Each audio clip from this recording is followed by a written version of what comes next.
Je vous donne. Non, tu me filmes, toi. D'accord. Tu me donnes pas. Si tu me donnes, je mets moi-même. Ok, d'accord, monsieur. Alors bonjour, je suis Yvon Fortes.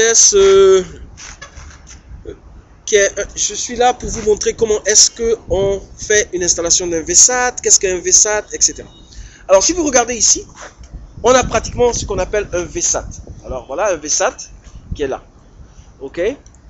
Voilà un VSAT. Alors le VSAT est constitué par la parabole. Dans ce cas-là, on est en présence d'une parabole de 1,2 mètres. Par le feed qui est constitué par le RON qui est là.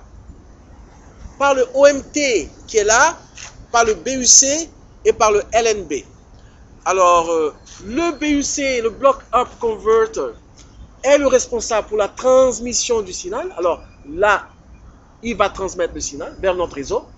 Et quand le signal viendra de notre réseau, il sera reçu aussi du côté satelllital par le LNB. Alors, le BUC transmet et le LNB reçoit. Ici, on est en présence d'une antenne de 1,2 mètres parce qu'on va travailler avec la bande Caillou. On avait aussi le choix de travailler avec une bande C, mais pour la bande C, on devrait avoir une antenne de 1,2 mètres de diamètre. Alors, c'est très important de savoir, d'abord, avant de faire une installation VSAT, choisir l'emplacement. Alors, si vous regardez, par exemple, devant nous, ici, vous voyez qu'on a un bâtiment qui est là, et on a certaines antennes qui sont là aussi. Alors, on a choisi cet emplacement. On a choisi cet emplacement. Pourquoi on a choisi cet emplacement? Parce que si on regarde vers ce côté, on voit qu'on a vraiment rien, pas d'interférence. Si on regarde vers la gauche aussi, on voit qu'il n'y a absolument rien. Alors, voilà notre VSAT. Alors, avant de placer un VSAT, il est important de savoir certains paramètres. Le premier paramètre, c'est de savoir ce qu'on appelle le footprint. Ça veut dire quels sont les satellites qui propagent leur signal sur la région de la Côte d'Ivoire. Alors, si on regarde sur le footprint, on verra qu'il existe plusieurs satellites, comme le NSS-7, le NSS-10, etc. Mais pour notre cas, pour des raisons budgétaires, on a choisi le satellite Telstar 11N. Le Telstar 11N, c'est un satellite qui couvre l'Afrique et qui propague des fréquences dans la bande Caillou. Alors, il se trouve exactement à 37,5 ouest au niveau de sa latitude. Non, enfin au niveau de sa longitude. Alors là, voilà, les calculs ont été déjà faits.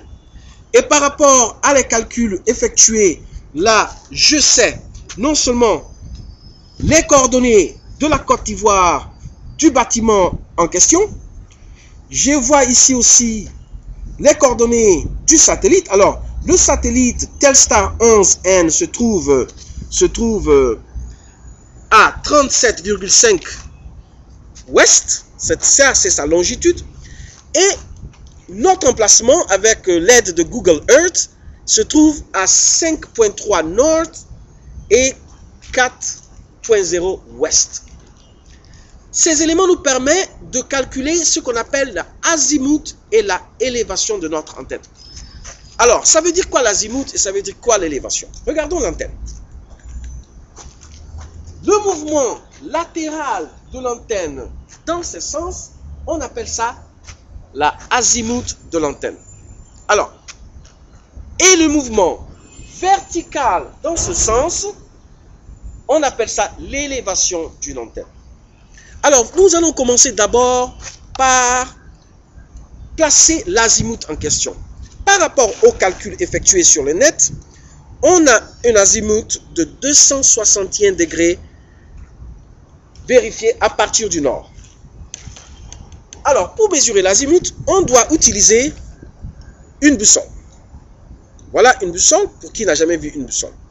La boussole a deux aiguilles, comme vous voyez, une de couleur blanche et l'autre de couleur rouge. Et l'aiguille de la couleur rouge, je crois, oui, dans ce cas de rouge, on vient par terre, on va voir, on place ça à terre, et l'aiguille rouge est toujours en direction du nord. Regardez ici, l'aiguille rouge est toujours en direction du nord. Ok? Alors, voilà ici la boussole qui va nous aider à savoir positionner le point de 200 équivalent à 261 degrés ouest. Et si on regarde, on a déjà marqué le nord à travers la boussole. Là, c'est le nord. Ici, le sud, le est et l'ouest. Ça veut dire que notre antenne va être dans cette direction.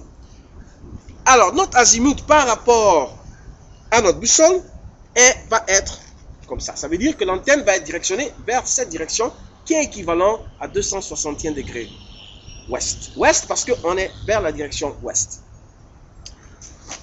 Maintenant, le deuxième élément, c'est l'élévation d'une antenne. Comme je vous avais expliqué, l'élévation, c'est le mouvement vertical de l'antenne.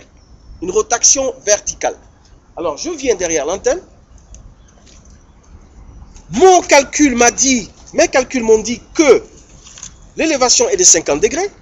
Alors, je viendrai avec mon équipement, je placerai mon équipement ici et je ferai une mesure équivalente à 50 degrés, équivalent à l'inclination de l'antenne. Après ces deux paramètres, on passera à une autre étape, qui est l'étape où nous allons connecter du câble coaxial et des connecteurs RJ11 respectifs qui vont descendre, comme vous voyez ici le câble, qui vont descendre jusqu'à dans le bureau où j'ai connecté déjà mon modem satellitaire. Alors merci et on passera à la deuxième partie qui sera la programmation et l'alignement de l'antenne par rapport au logiciel eSight. Merci. Merci monsieur. Voilà.